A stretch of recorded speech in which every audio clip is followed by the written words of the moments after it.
Agora ele vai entrar um pouco na discussão da música, né? De como ele vai pensar esse centro, né, esse padrão, e vai pensar essas variáveis. Então, o exemplo que ele vai dar vai ser a música. Uma constante, uma invariante, se define menos por sua permanência e sua duração do que por sua função de centro. Ou seja, o que vai ser variável, ou o que vai ser constante, constante, invariável, não vai ser a afirmação que a gente diz, isso aqui existe há tanto tempo, então isso é uma constante, isso é uma invariável, né? Não vai ser a permanência, não vai ser o tempo, mas vai ser sua função de centro. Esse eixo, ele é que vai tratar a invariável. Esse eixo é que vai dar vazão à invariável.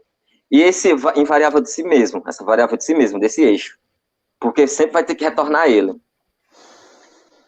Essa ideia vai falar dos centros válidos, né? Aí o exemplo da música. No sistema tonal, o pessoal aí que tem alguma vivência, experiência com música, se puder ajudar.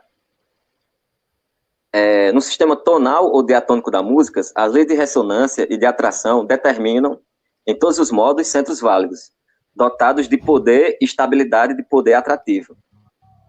Então, falando dentro do exemplo da música, a gente tem esse sistema tonal, né, notas, sol, ré, lá, mi, que elas são o sistema padrão.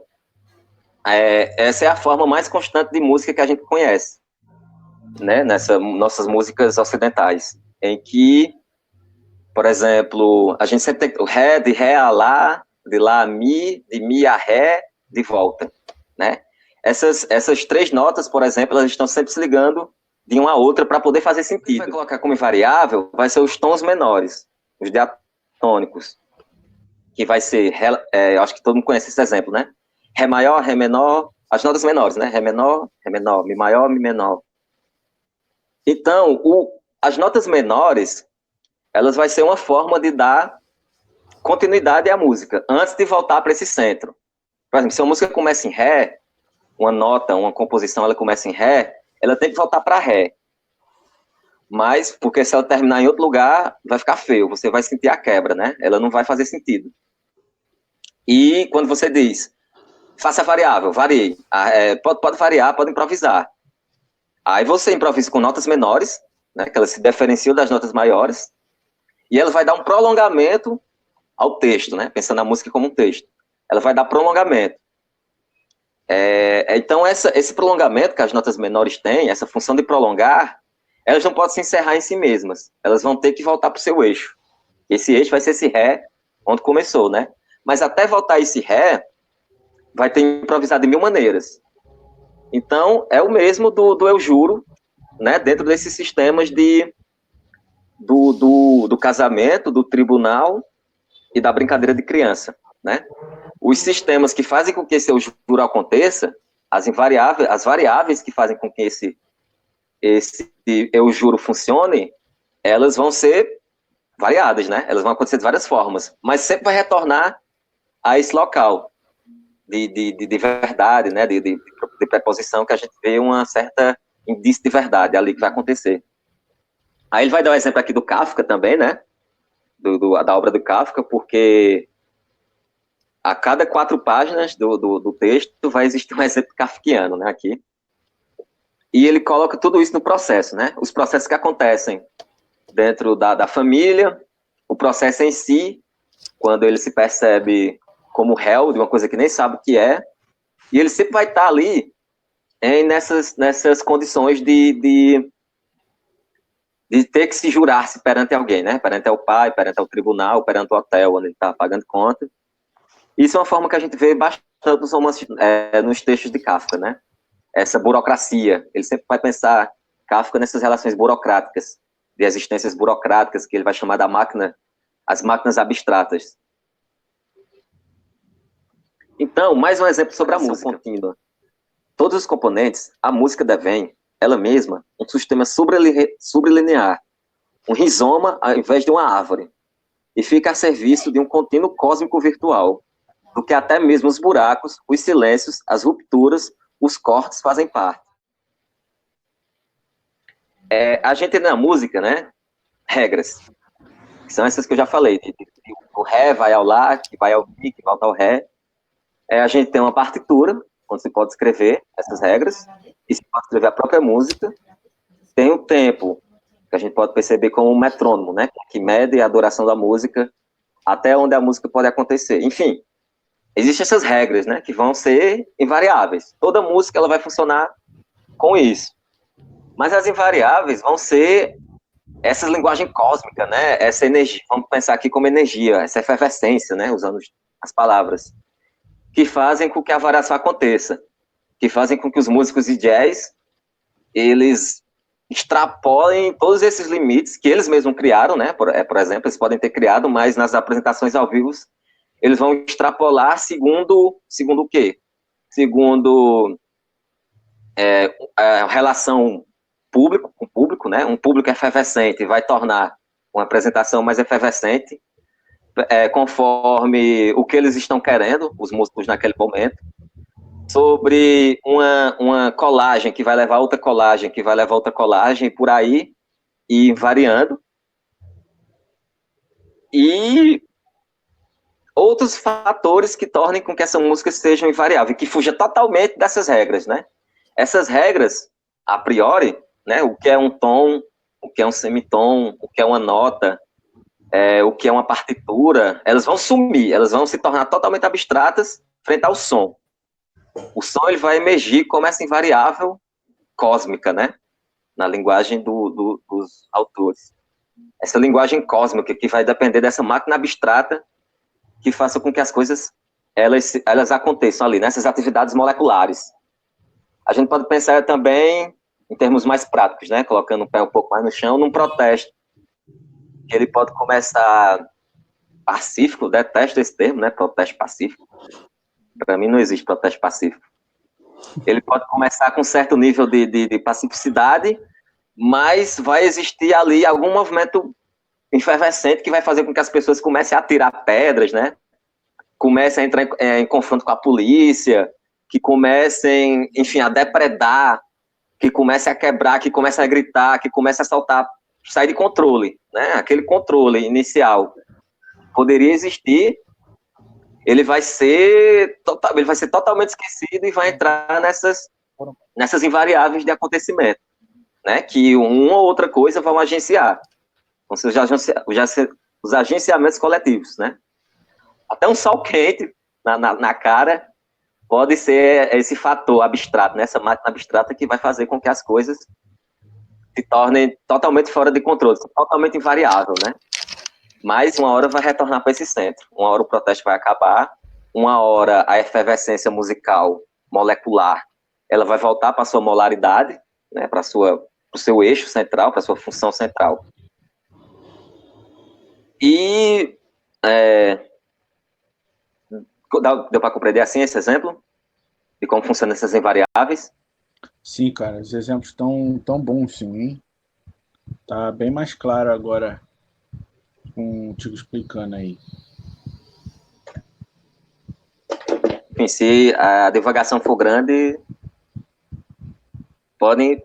Aí, retornando para a música, né? Tudo, ou seja, tudo que vai, a partir do momento que ele sai desse eixo organizador, que vai ser as funções da música, né? Essas funções a priori, tudo que vai sair a partir desse eixo e que vai circular ali, vai ser invariáveis, né? Até a pausa, né? Essas músicas que existem uma pausa e já volta com outra coisa, tudo isso vai perder essa invariável. Os buracos, os silêncios, as rupturas, né? E a gente pode ir aplicando isso em várias noções, né? Em vários espaços, já que aqui é a valorização do espaço, né? Da pragmática. Quando ele pega isso, ele vai fazer uma oposição à música e à linguagem, que eu achei, porra, ponto alto, né? Dessa parte do texto, que vai dizer que a música não é linguagem. Linguagem e música não tem nenhuma correspondência. Não se pode trabalhar, não se pode pensar essa linguagem, a música como aquilo que tenha esse sentido de discurso, de palavra, de língua, que faça acontecer tal como acontece essa língua que a gente conhece, né? E aqui ele pensou que outra distinção que foi abandonada, né? Da mesma forma que abandonaram a distinção língua-fala, abandonaram a distinção que ele diz, que os autores vão dizer que seria bem mais interessante, proposta pelo Rousseau, que seria uma relação voz-música, né? Língua-música. Ele diz que essa ideia brotou com o Rousseau, mas ela não ganhou repercussão, ela foi abandonada, enfim. E que ele vai dizer que essa ideia de colocar língua-música, voz-música, poderia ter dado outras relações do que a gente entende como linguagem. Tem um exemplo que eu gosto, que é da Sueli Honeck, que ela diz que o que a gente entende como linguagem, para uma etnia indígena, que eu não vou lembrar qual é agora, ela vai dizer que a garganta, né, a noção de garganta que a gente tem, para essa etnia indígena brasileira, ela vai ser ninho de palavras. A garganta é o ninho de palavras. E o ninho remete ao quê? Remete a passarinho que cantam, conforme o humor. Conforme o seu humor, conforme o tempo, né? Então, quando a gente tem esse ninho na garganta, é muito mais dizer que não é um lugar por onde passa a voz, por onde passa as palavras, mas algo que está em relação com a abstração, que pode ser o que é que nos calam, né? Quais são os sentimentos que nos calam? Aí já partindo um pouco para a psicologia, né? Os sentimentos que nos calam, os sentimentos que nos fazem falar, né?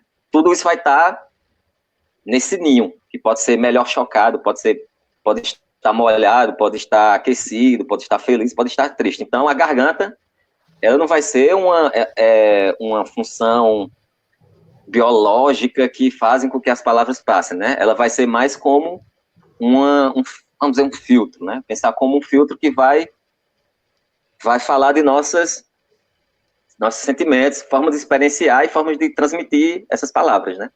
Então, vão estar muito menos ligados à noção de língua, como a gente entende, né, nesse sistema ocidental de linguística, e vão estar muito mais ligados a setores completamente intrínsecos a essa língua, né, que vão ser sentimentos, psicologia, formas de sentir, formas de ver o mundo. E a música vai acontecer dessa mesma forma. E eu acho muito interessante, quando pensa linguagem e música, que ele vai dizer que a música, mesmo quando acrescenta a voz, mesmo quando você acrescenta uma letra, ainda vai ser canto, né? Vai ser uma simulação de linguagem. Não vai ser necessariamente uma linguagem. Vai ser uma simulação. O canto vai se usar de palavras, mas todas essas palavras, todas essas letras colocadas num sistema de música, num sistema de canto, elas vão funcionar para as invariantes da música. Elas vão ser mais um instrumento da música. Vai ser música também, né? O canto sendo música. E toda essa noção que a gente tem, a música transmite uma linguagem, a música transmite uma ideia, a música transmite uma noção, uma palavra, enfim, uma teoria, um sentimento, tudo isso vai ser uma significação da gente. Vai ser uma idiosincrasia.